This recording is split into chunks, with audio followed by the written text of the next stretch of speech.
very popular fashion designer who's been in the industry for over 20 years. Her fashion house has a wide portfolio of brands such as Global Desi and Signature. Anita Dongre. Yes, we have with us today the lovely Anita Dongre of House of Anita Dongre. Anita, welcome to Forbes India Beyond the Boardroom. Thanks for coming on my show. Thank you for having me, June. My pleasure. Anita, you are such a huge animal lover. I've heard this so many times that you were a big member of PETA. So tell us a little more about the work that you do for them. June, I am an animal lover and I wish I could do more. What I do, I think, is very little. I don't use leather in the company from day one because, again, the leather industry, animals are killed for their leather. We adopt stray dogs whenever we can. And my work is still to happen, to be honest. And even you have adopted a few dogs at your office headquarters, which is in Navi Mumbai. Yes. Green, leafy, nice headquarters you have. Tell us all about your pets. We have in the house, in my Navi Mumbai house, we have Liza and Bella. They're a joy. Krish has been driving, seen a little puppy who's hurt or seen a little puppy being abused, picked him up, brought him to the head office, and then the head office has just become their home. So we have 8 of them at the moment. You lead a very sustainable lifestyle and believe in zero waste. When did you start making these lifestyle choices? I think since a few years, June, I'm a born brought up Bandra girl.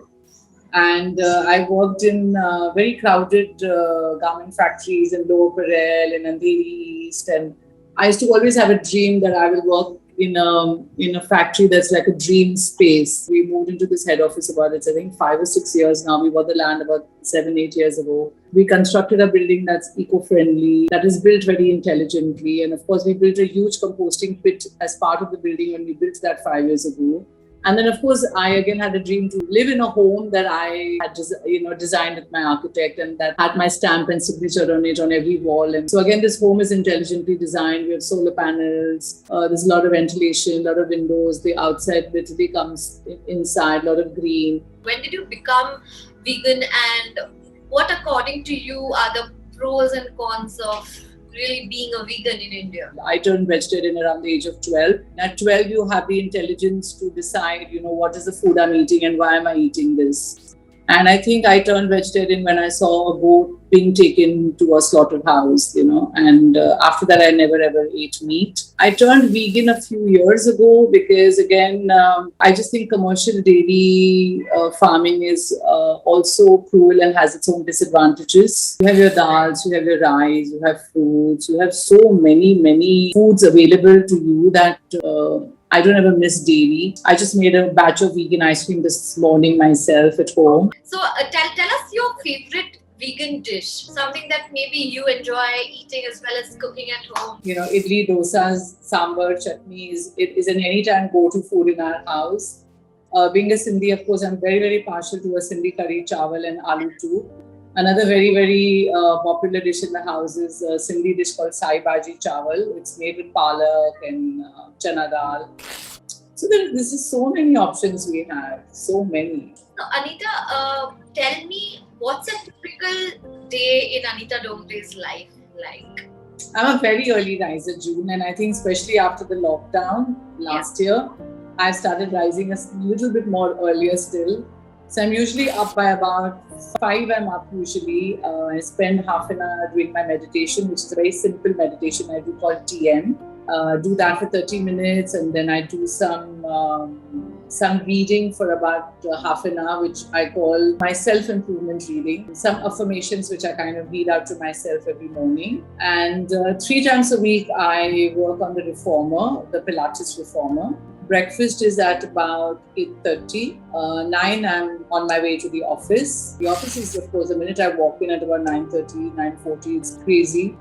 Designing is just so creative and therapeutic. So most of the days is designing. At work, when I go, it's basically to work in the workshop, to touch fabric, to drape, to really be there with my design team. I keep the meetings now for at home. I really learned in this lockdown how to divide my work or what I do at home and what I do at work. I eat dinner very early again by 6 p.m. By 6, And you're done with dinner. That's yeah, I'm done with my dinner by 6. So Anita, coming to your designs, you've not only designed Indian celebrities, your designs have been worn by likes of Kate Middleton or Hillary Clinton. So how was it like dressing them up? I mean, it's amazing. I really admire and respect her, and I also had I met her in Buckingham Palace in London, and she's amazing. I just feel glad that I've also met Hillary Clinton herself, and these are strong women, and yeah, I just feel lucky that I got to dress them.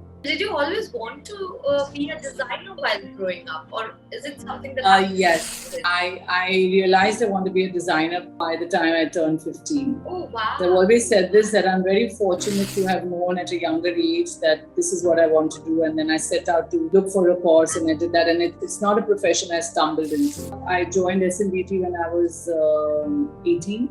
Very, very few, I think, teenagers have this clarity and 15 what they want to do. We all kind of were confused, but it's great that you knew so early. Were you that doodler in class? I think more than a doodler, I was an actual do-it kind of a person. I used to do a lot of embroidery at home. My mom brought us up. We had 3 girls, and she brought us up to, I think, learn all the skills that good girls learn as part of her upbringing as a mom. So she taught us cooking, she taught us needlework, she taught us sewing, stitching. And I think she just did it because she felt that as a homemaker, as a woman, should know all this. But she herself, I think, was extremely artistic and creative, and I think I got that from her. This is beautiful. So, like in your designs, somewhere those designs by your mom, like the kind of dresses she made, does that reflect somewhere? Does it come? I'm sure it does. Aren't we all really so influenced in our childhood, right? And maybe even watching her, always working hard and always utilizing her time is something I imbibe from her, and my dad too. But more my mom's been a big inspiration for me.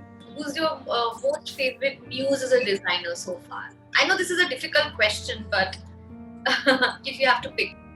June, it could be anyone. I always, literally, for me, I have said this before, that I'm not in the business of fashion. I'm in the business of making women happy. Sure, sometimes it's easy to make the perfect bodies and the most beautiful women look wonderful. That's easy. It's not so easy to take somebody who doesn't have that perfect body and who's not conventionally the kind of beauty that I just believe every woman's beautiful and there's a beauty in everybody. Even after 2 decades of being in this industry, when a bride actually wears Anita Dongre bridal couture and tells you this is how I felt on my wedding day, you feel the same kind of kick, the same excitement. Oh my God, I get up and I do a little dance and I say, yay! And it makes me so happy, you have no idea.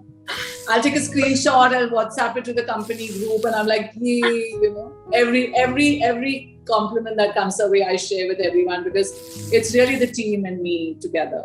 Anita, you said that you have this big family. Tell us something from your childhood. How was it growing up? How was your childhood like with your siblings?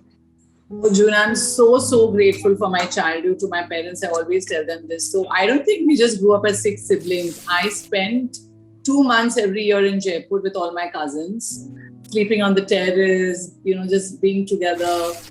So it was great fun. And we come from a family where all we first cousins have a WhatsApp group together. We're extremely close. Then we have another WhatsApp group, which is the immediate family, us 6 siblings with our spouses and my mom. I wonder how you do. Yeah, which is why you need a digital detox, because you're on WhatsApp and you're chatting and sharing jokes. It's fun. It's a way of connecting. So sweet. Thank you, Anita. Thank you so much for coming on our show. It was so lovely, and I'm sure the viewers know so much more about you today rather than just the designer, Anita Dongre. So thank you so much. Thank you, June. Bye.